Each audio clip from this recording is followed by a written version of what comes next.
welcome to the Fertility Conversations podcast. The goal of this podcast is to create more awareness about infertility and to provide support to people trying to conceive. Thank you for listening today, and we hope you will be encouraged. And now, here is your host, Ola. Welcome to episode 39. Today I'm joined by a lovely guest, Ella Mannix. She's married and joins us all the way from Australia. Yay.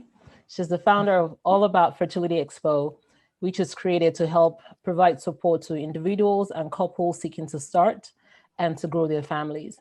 Her details would also be in the show notes. So welcome, Ella, and thank you for joining us today.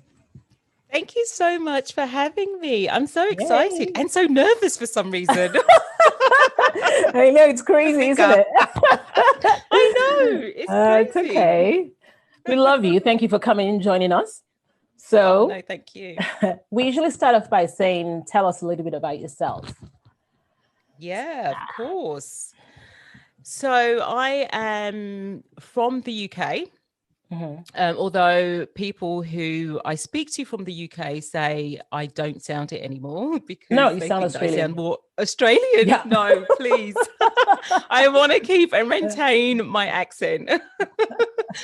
So yeah, I'm born and bred in London, and I moved to Australia 10 years ago. It'll be 11 years this year. And yeah, so I decided that I wanted to have a new experience and travel the world. Never really thought about,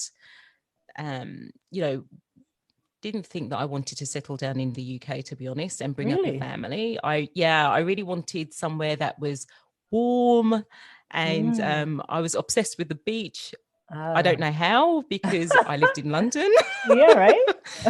Exactly. And I just loved the water, and I thought, why not? So I upped sticks and I left London. Yeah. Wow. And once you got there, you loved it and didn't want to go back? I pretty much knew that when I arrived. I started off in Melbourne, and I lived there for 6 years, and then moved to Sydney 4 years ago when I met my husband. But I pretty much knew when I stepped off that plane and I looked around, it was nighttime, and I was so excited, and I was like, you know what? I'm not going back to England for 1 year because I need to make it work. I need to feel comfortable. So I made a pact with myself saying, it's, no matter how hard it gets, you're only a phone call away from your mum. Yeah. So that's okay. So I decided not to go back, and I just absolutely loved it. Yeah. I loved it. Wonderful. And now, talking about your husband, how did you guys meet? So I think we've got a modern day romance like everybody else. We met online. Online, I love that. We met online. So I was in my late 30s. Yeah, definitely in my late 30s. And I suddenly thought, I was in Melbourne, and I was going to, quite a young church, and looking around, like, oh, well, everybody's paired up because, they're all married when they're young. Yeah. And I just remember, how am I going to meet someone? But I remember you have to be ready, I think, if you're going online. And again, I remember looking online and thinking, oh, I just can't do this. This is just not for me. But then I think it gets to a certain point in your age where you're like, okay, right, this is just not happening. I need to do something. And there's tools out there to help me. So again, I made the decision to go online and stick with it for a year and not be discouraged, and sift through all the frogs. Like to say. Yeah. And see what happens. I was really lucky. I remember it was just after New Year's Day or New Year's Eve, and I had work the next day, and I, obviously it wasn't busy. Yeah. So I decided to go online and do a profile. Mm. And like within the week, he popped up, said hi. Wow. And he lived in Sydney. I lived in Melbourne. And we spent like the Friday night talking all night, like for maybe 5 hours, Wow. well into the night, about everything and anything. And then the next day he flew down to take me out Oh on a my. date. That was a good talk, hey? Next morning. Yeah. That's Yeah. nice, though. Next It's morning nice he to was like, hear. oh.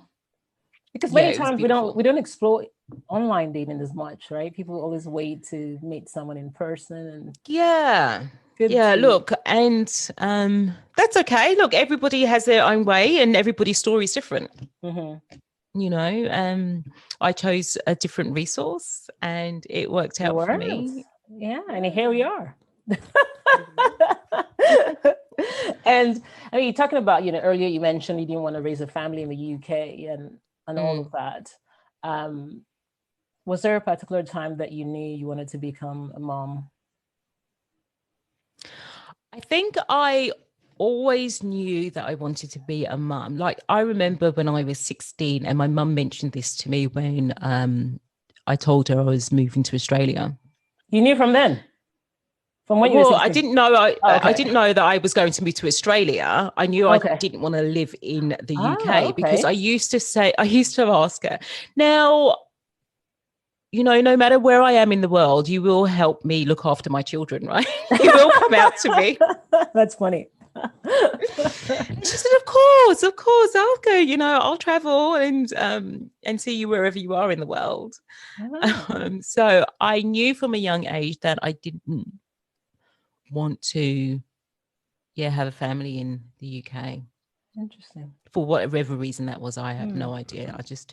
I guess the appeal of exploring something different and living a different lifestyle appealed to me. Wonderful. So to move on to the topic of today, which is fertility, infertility, different people like to use different words. I'm not really sure. But so I'll say, start off with your journey so far, journey to becoming a mom.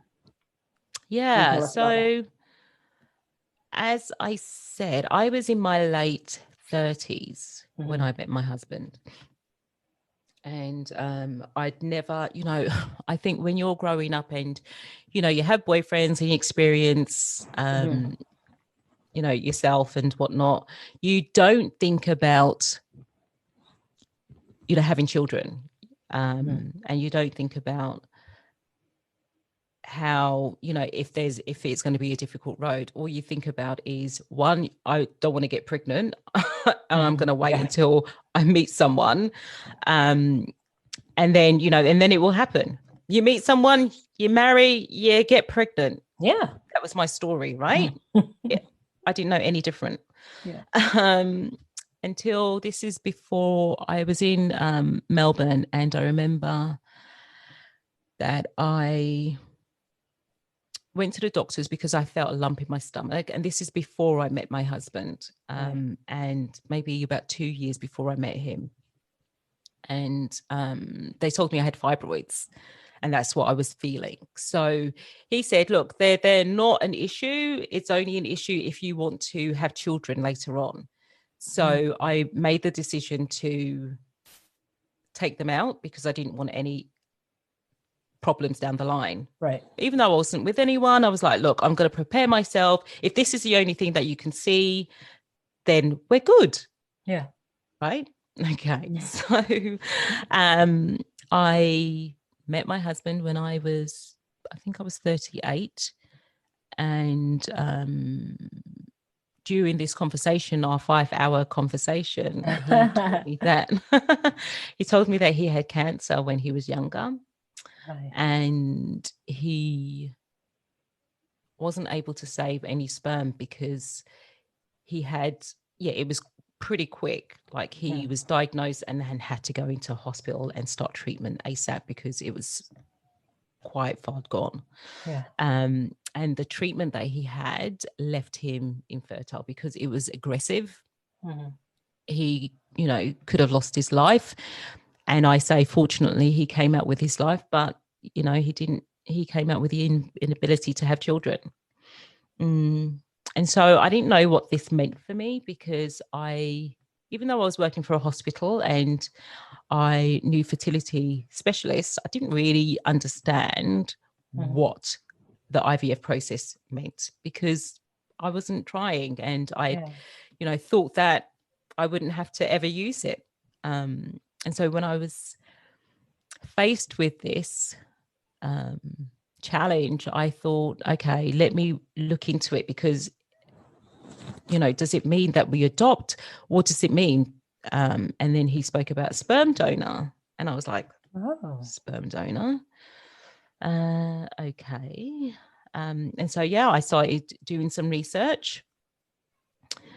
And then I spoke to quite a few fertility doctors, because I was working with them already. And when we were dating, we used to fly back and forth. So I used this opportunity to book appointments in to see fertility specialists. You waste any to time, see, eh?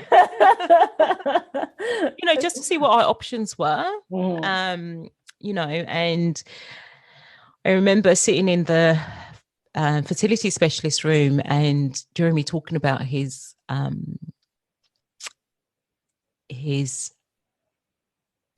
treatment that he had, and I'll never forget the doctor's face.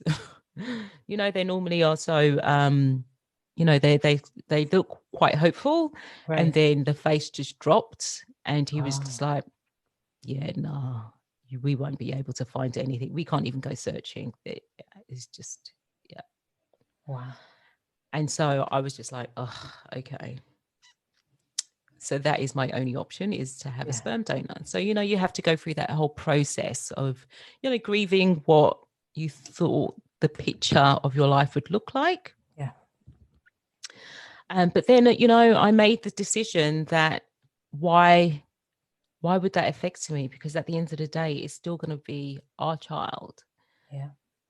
No matter what, no matter where it, you know, no matter how we go on this journey to parenthood, it's still going to be our child. If we do adoption, if we, you know, go down the surrogate route, or using a sperm donor, it doesn't really matter. It's still our kid. Yeah. So I made my peace with it, and I thought, if I'm going to do this, then I'm going to do it bloody well. And I started researching, you know, how to optimize my health. And so I was successful in my attempt for IVF. You know, so I went on a health binge, like changing my eating habits, got all my bloods done, worked with a fertility specialist, and waited for a year before we started IVF. Wow. And I'm happy to say that, you know, on our first round, we were successful. Nice. Which is just, you know, it's amazing. It is. The doctors were shocked, and I was like, you know, it's a godsend. It was a blessing. Yeah. I'm full of gratitude. Yeah. That's amazing. I'm really impressed with your husband.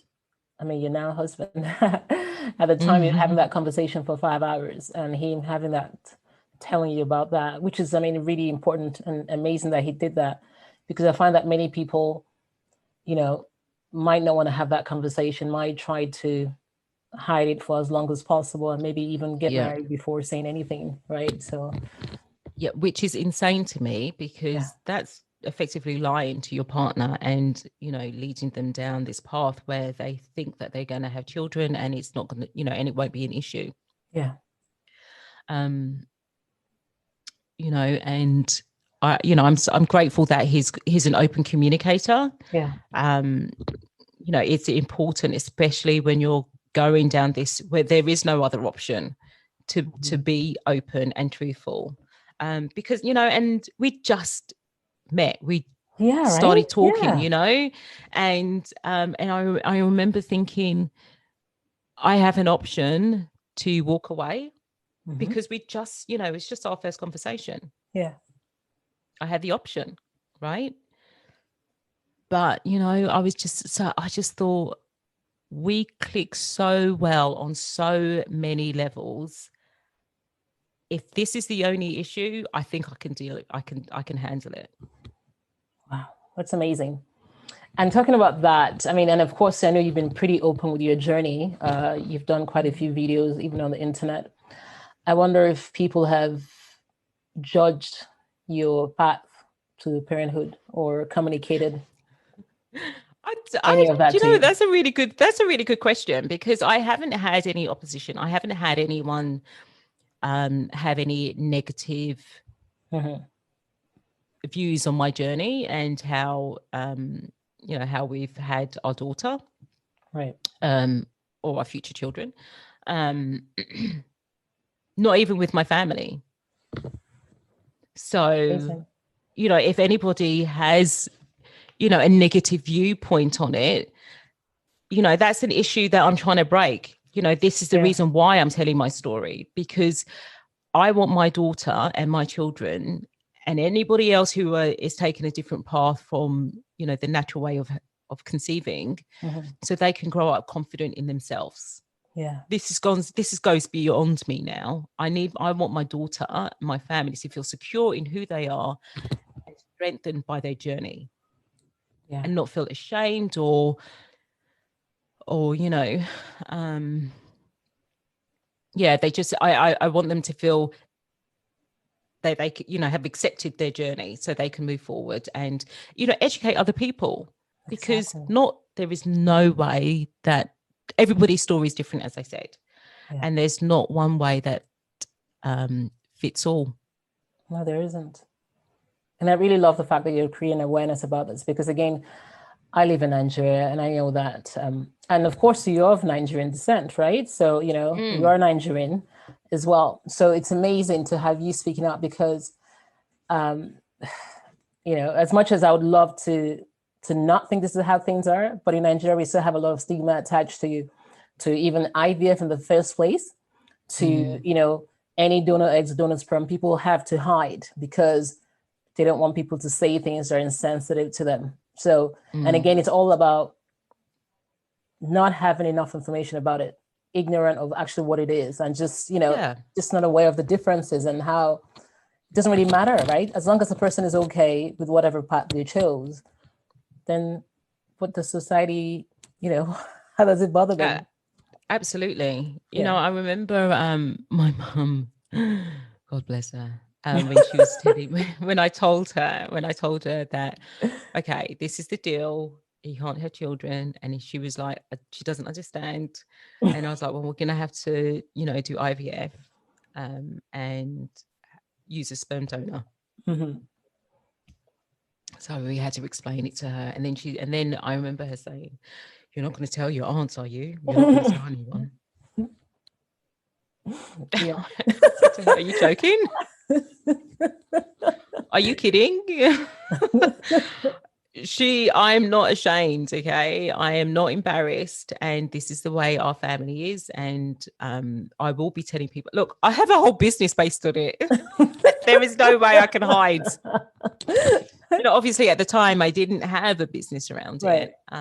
But I think, you know, comments like this made me think that, you know what, I need to start something, because one, not everybody has the luxury of waiting a year to prepare themselves for a journey, because you know, sometimes the time is of the essence. It is. But especially that we're getting older, our eggs are dwindling, and if, you know, I can help people get there quicker, then that's great. I wish I had it. I wish I had the resources, you know, to go to an event, pick up all the information I need, and then decide what to do next. Yeah. But also it is about making women feel comfortable. I know in the UK, it's, you know, still it's very open. They have an event that's been going on for more than 12, 13 years.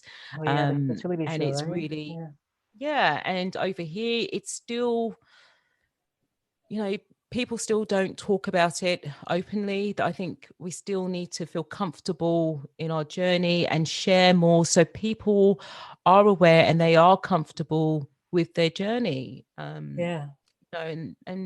we don't have to hide. No, we don't. Behind closed door, and there you know that there is support and people cheering you on. Yeah. Well said. I really love what you're doing. I mean, again, we need more Black people, more Nigerians, more people just speaking out, because there's so many people again hiding, feeling isolated, not able to, wanting to consider these options and not sure if it's okay or if there's anyone else that's done the same thing. So when they see videos like yours and you sharing your journey, it makes them feel like, okay, there's somebody else out there, or there's other people. Yeah. And again, I thought it was important for me to say something, especially in the Black community. Yes. To see someone that looks like them, that is going through it. And, there is nothing to be ashamed about. Mm-hmm. You need the help is there. You need the support is there. The main concern, my main thing is to make sure that you have a positive journey, because at times we know that it's such a struggle. It is. Especially when things are not going to plan. Mm-hmm. And to know that there is that support, but also how you're going to support your children. Yeah. Once you have that exactly, and bringing up your child, and to have that positive mindset. Exactly. And, of course, again, going back to Nigerian aspect, because, it doesn't matter where you go, it's always in there somewhere. People usually say things like, keep your business to yourself. Don't share. Don't let this person know what's going on. When you started sharing your journey, were you concerned about that at all? People knowing or... No, I wasn't, to be honest. It didn't occur to me. Do you think that's because you lived in the UK all your life, or you just think it doesn't matter? Maybe it's because I live here in Australia. Who I don't know if I was back in the UK and it happened. I have no idea. Mm-hmm. But all I know is that I needed to do something here, because I was finding it difficult to find that support, and and to meet other people who were going through that journey. I think I went through IVF in 2017. And I was on the Facebook groups. They weren't so positive, and I needed to have a mindset and have people around me that were cheering me on and have and positive about their experience. And yes, okay, sometimes it might not work, but to keep on going and have the positive words of affirmation and all of this, which at the time on Facebook I just didn't get. I think now it's different. Yes, there's much more. Now it's more positive, and you'll find women cheering each other on a lot more now. But it was quite different back then. And is that so? I know you also mentioned this fertility show in the UK, and of course we know that you have the fertility. All about fertility expo in Australia. How did that come about? And of course you mentioned about support, not having enough support during the initial time. So it was around about. So I had my daughter. And we were in the UK, and look, I had all of this research that I did going through my own journey, and I was like, how do I support other women? What do I do in order to help people? So that was always going through my mind. Do I do a Facebook group? What do I do? Don't know. Yeah. Open. I was on mat leave, so I was brainstorming. Do I do a book? So there's quite a lot of things going through my head. And so I was in the UK visiting my family and came across the fertility show. Spoke to the owner who had created it. Right. And we had a chat, and I immediately just knew that this was something that we had to have in Australia. It was nothing like anything I've seen, because over here you only get the IVF companies telling you about the information, and it's only specific to that clinic and to their doctors. And if you wanted to shop around, you've got to go to each clinic, and that can be expensive because you're paying a consulting fee each time, which is what we did, because we had to find, I really wanted to find a fertility specialist that worked with us and our personality, and that was good. Yeah, exactly. Those are really important. Yeah, exactly. We needed to bounce off each other, and I wanted to trust them. So it wasn't just about going to anybody.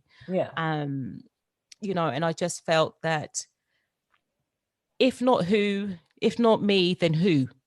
Right. Then who was going to do this? So I embarked on this whole journey of creating an exhibition that was all about fertility. It says what it is on the tin. So no matter if you're trying naturally, if you're thinking about children, or you're not even ready and you're just thinking about, how do I preserve my fertility, or, look at your egg reserves, where do I start?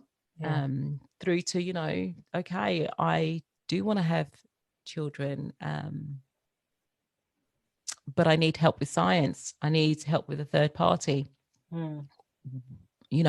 What's the deal? Where do I start looking? So this is just like the focal point where people can have all of their questions answered.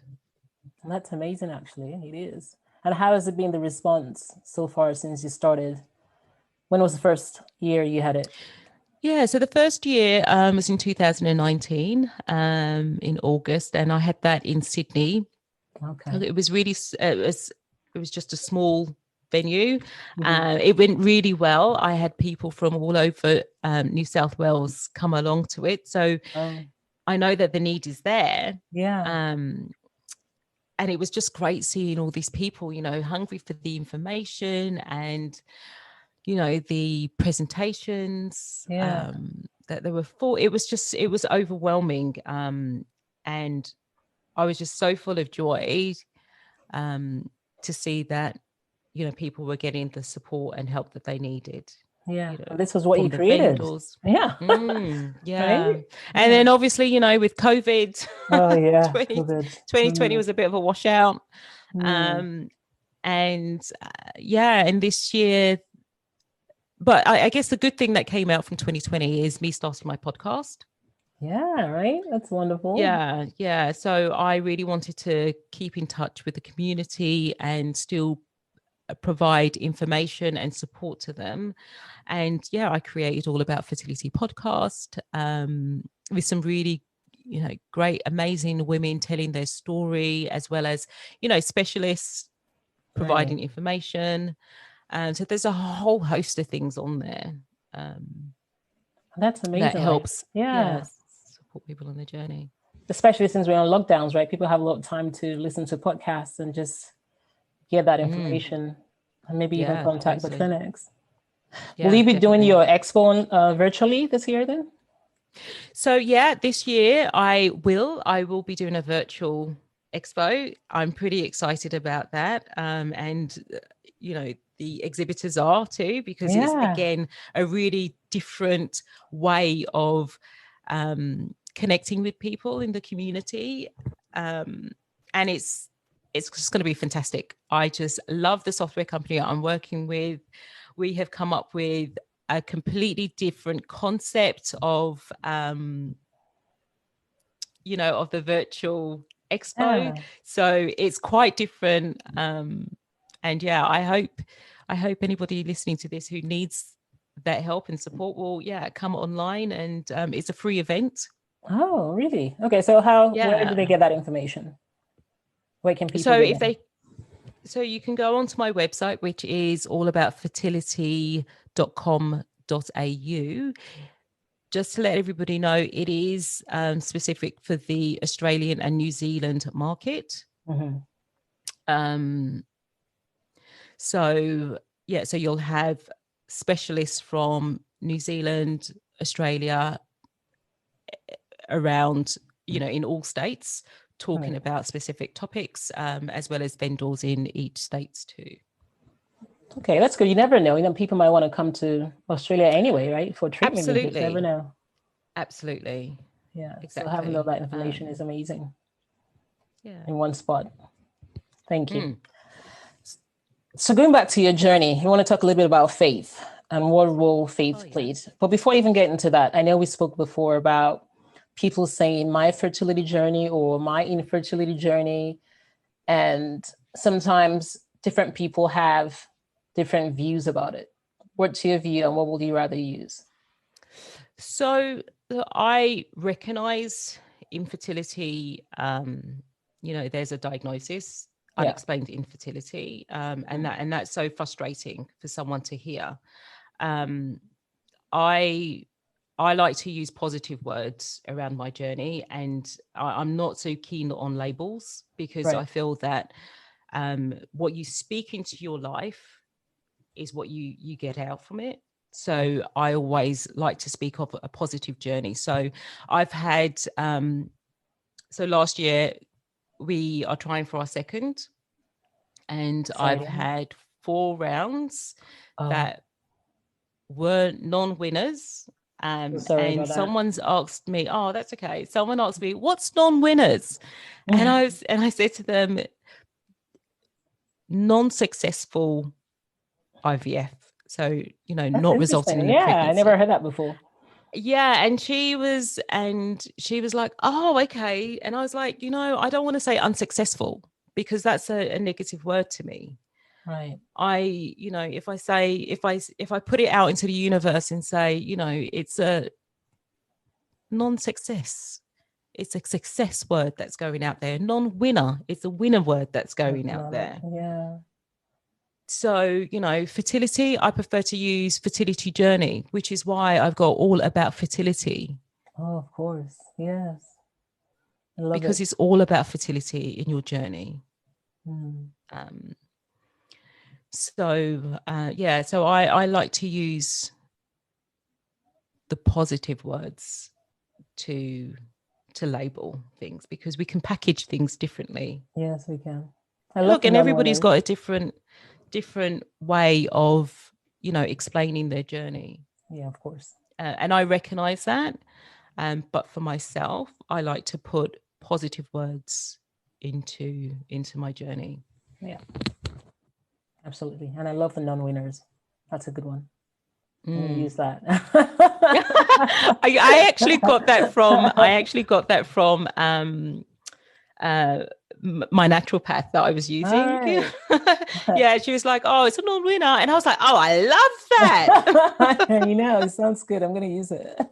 Yeah, non-winner. That's okay. It makes me feel better, actually. Yeah, so it's still a winner. It still ends with a winner, right? Absolutely. It's a winner. Yeah, that's good. And now let's talk about faith.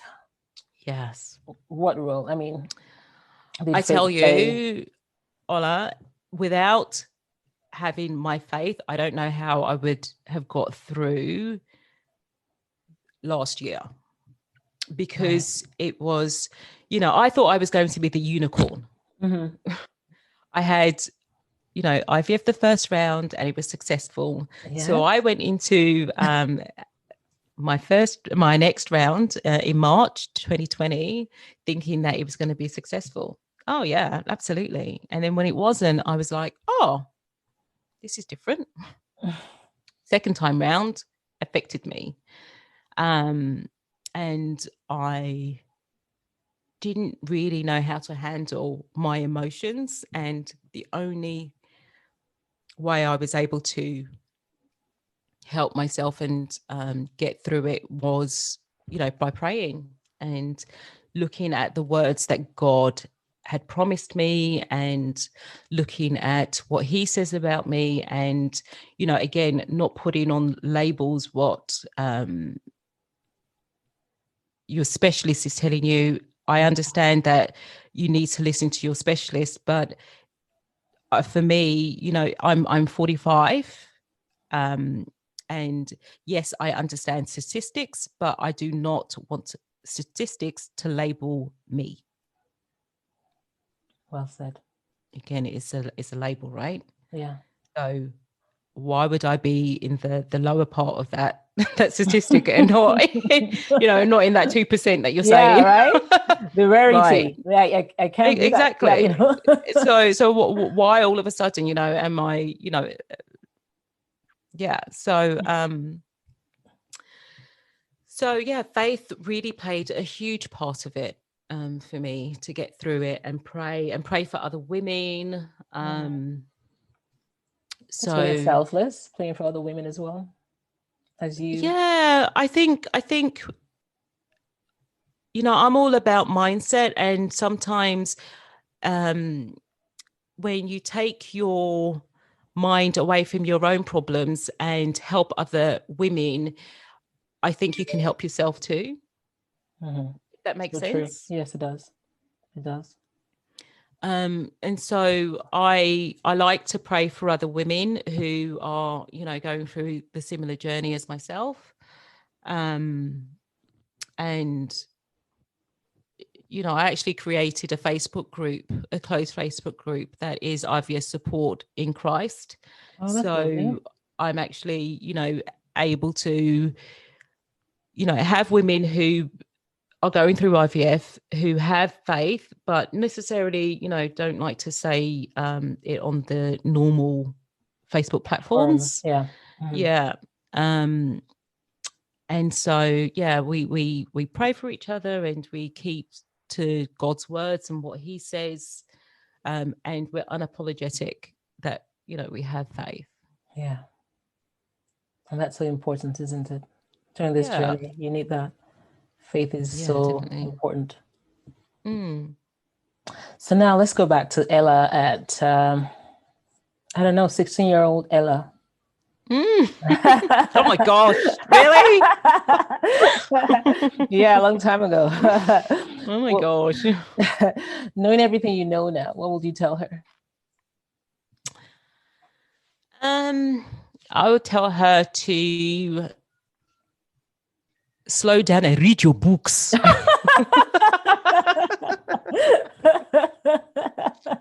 As my mum always used to say, read your books. Oh yeah. No, but apart from that, I would say, you know, really look after yourself. I think at that age, I was more concerned about self-image. Of course, isn't it? That's what we did. Yeah, absolutely. And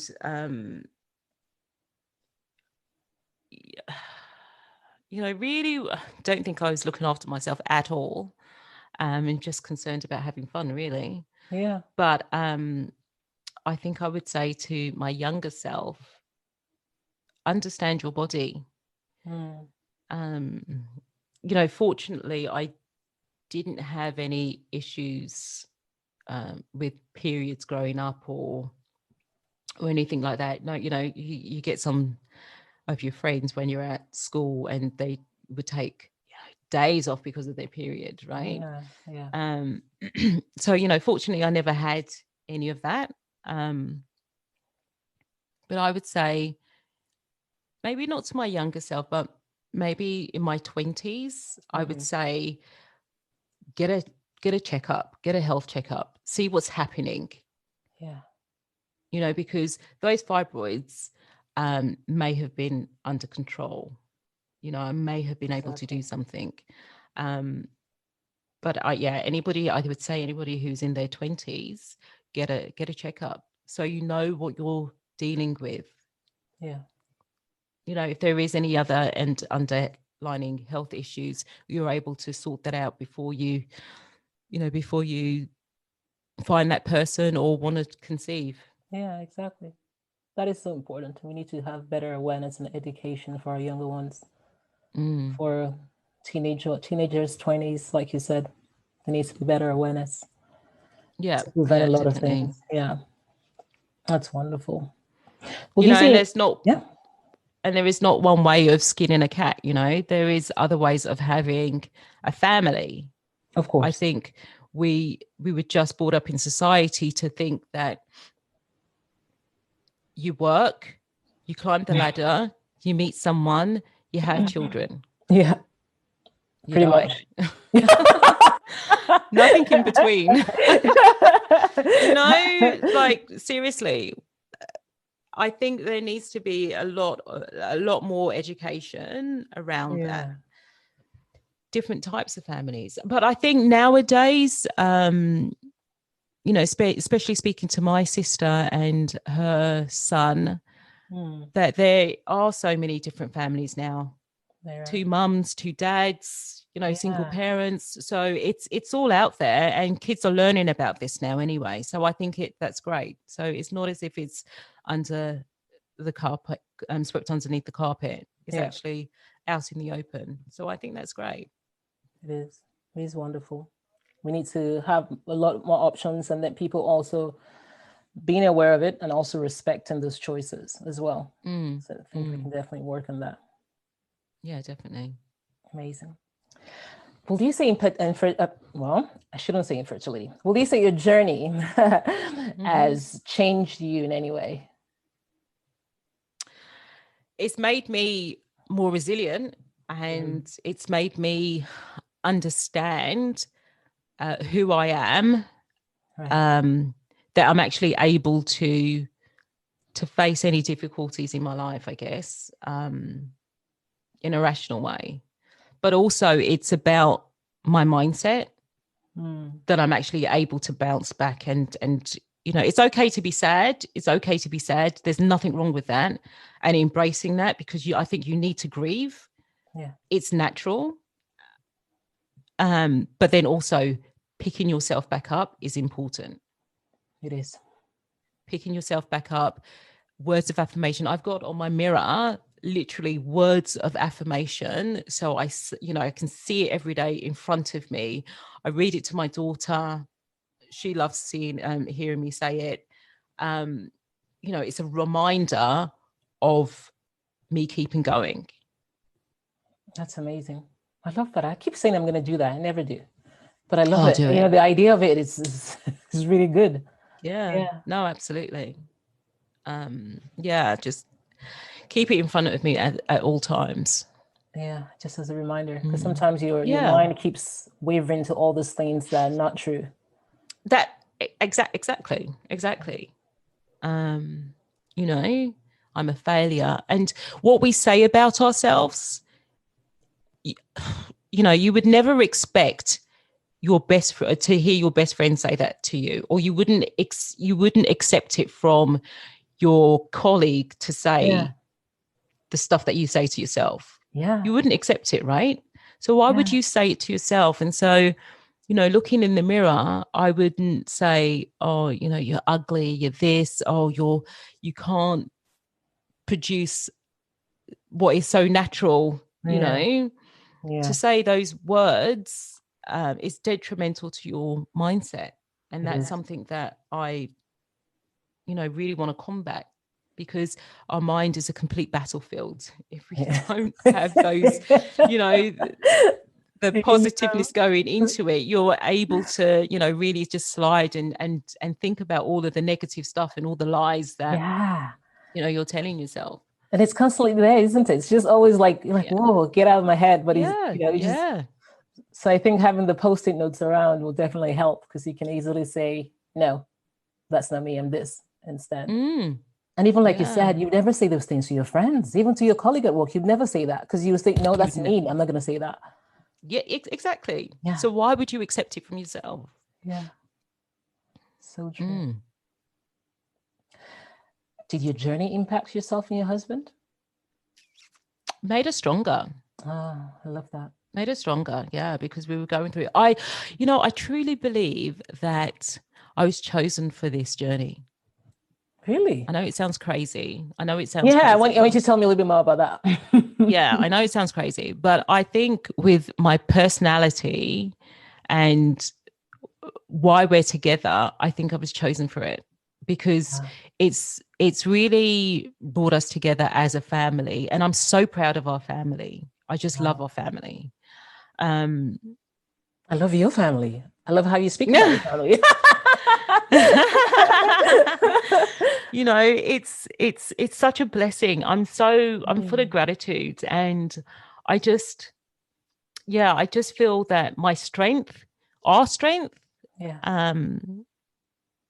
you know, otherwise I wouldn't have gone down this journey. I would have just said, oh, do you know what, this is just not for me. Why have I created this expo? Why have I, you know, gone down this path to help other women? I think this is what I was meant to do. I was meant to do it. I was meant to go through this. Wow. I love that. It's as different. crazy as it sounds. It is, yeah, I said as it's crazy as it sounds. It's like it's a different way to look at it, but you know, I love it anyway. It sounds, I know. I do feel that I was chosen for this. Yeah. Look, and a lot of, you know, I think you know, God's got a plan for us, and whether you believe in God or not, there is a plan for us. And you know what that plan is for everyone. I mean, that's something that we don't know until we seek it, right? Yeah. And I just feel that I think this was my path. I love it. Yeah. I know you mentioned that, of course, you know, which I'm going to try as well, the words of affirmation and posting it around. Is there one or a quote that's been so helpful out of the many that you have? Can you share one with us? I was thinking about this actually. There was a post that I did. This was quite some time ago. And it said, I think it's I am and I will. Right. I am and I will. Powerful. Or I can and I will. And I will. I can and I will. And I think I was going through IVF and, you know, trying to come out the other end. And I put, sometimes you have to laugh in the face of adversity and defy all odds. That's beautiful. I think I can apply that to myself. Yeah. Sometimes you just have to laugh in the face of it and defy all odds. And, you know, and I keep on reminding myself, I can and I will. I can and I will. I know it sounds difficult. It's, you know, sometimes it is difficult. Yeah. But the more times that you say those positive words, the more times it will, you know, get into your spirit. Yeah. I'm going to try that because, you know, with all these delays of like, with the COVID pandemic, like a lot of travel restrictions, you know, I mean, the whole journey is always marked by waiting anyway. And then you have additional waiting and you just think, oh, but using those words of affirmation and saying that, laughing in the face of us, even in the journey, finding joy somehow. Yeah, exactly. You know, and I decided to take a break from IVF and so this time round, I am concentrating on my health, even though I was concentrating on my health before. You know, this time round, I decided that I was going to lose some weight. I've lost 5 kilos. Yay, that's a big deal. Yay. I know. Good job. Got a few more to lose, but, you know, I think, just losing weight, just really, I'm, you know, taking my supplements, just to prepare myself for the next stage. So yes, I'm in the waiting stage, but, you know, I'm using this wisely and seeking God and, you know, just preparing myself for that next stage without being bogged down with the end result. I don't want to think about that. I just want to think about, okay, this journey that I am in right now. And enjoying that being in the present. Yeah. Those are such powerful words and very important for many of us in this whole journey. Yeah. And as a wrap up, Ella, any words of encouragement for anyone, any woman listening to you, any couple listening to you who are currently in the waiting period? Yeah, look, I think I could go on about quite a few things, but I think relationships are important. Relationships are important, especially if you are going down an IVF route or there are issues along the way. Trusting each other and comforting each other. That's really important because unity is important. Yeah. So communication is a big part of the journey. I could literally randomly just say to my husband, okay, right, this is what I'm feeling. Turns off the TV and listens to me. It might be a crazy idea, but it's important. It's important to check in with each other. If you are going through IVF, our emotions as a woman is going up and down, especially if you're doing round after round, and all the hormones that are being pumped into you. So you do need that extra support, whether you can, again, find it in your partner, husband, or your family or friends, or choosing, a group that is going to cheer you on, because you do need that. Yeah. You do need that support and that feeling of support and unity around you. That's what I would say. Well said. Thank you so much, Ella. It's been amazing having you on here. You've been such a blessing. You've shared so much. I love the fact that you've been so open, with your whole journey. You've used your journey, your experience to help so many other women out there, creating this Fertility Expo support groups online. You might not realize it, but it helps a whole lot of people, and it makes their journey so much more easier, as easy as it can be, even within this often difficult journey. So I just was so blessed to have you here with us, and I'm sure all the listeners have also been blessed listening to you. So thank you so much. Thank you. No, and thank you for creating a space like this, especially what you're doing in Nigeria. I think it's so important, and I just love that you have the courage to do it, and supporting all of those ladies. So thank you. Thank you. And we look forward to having you again in the near future. Yeah. Excellent. Thank you so much. Thank you. Okay. Take care. See you. Thanks for joining us this week on the Fertility Conversations podcast. If you enjoyed this podcast, please give us a 5-star rating and subscribe. Follow us on Instagram at Fertility Conversations. If there are any topics you would like to have discussed, please send an email to fertilityconversations@gmail.com. Be sure to tune in next week for our next episode. Thank you again for listening. Take care of yourself and do stay hopeful.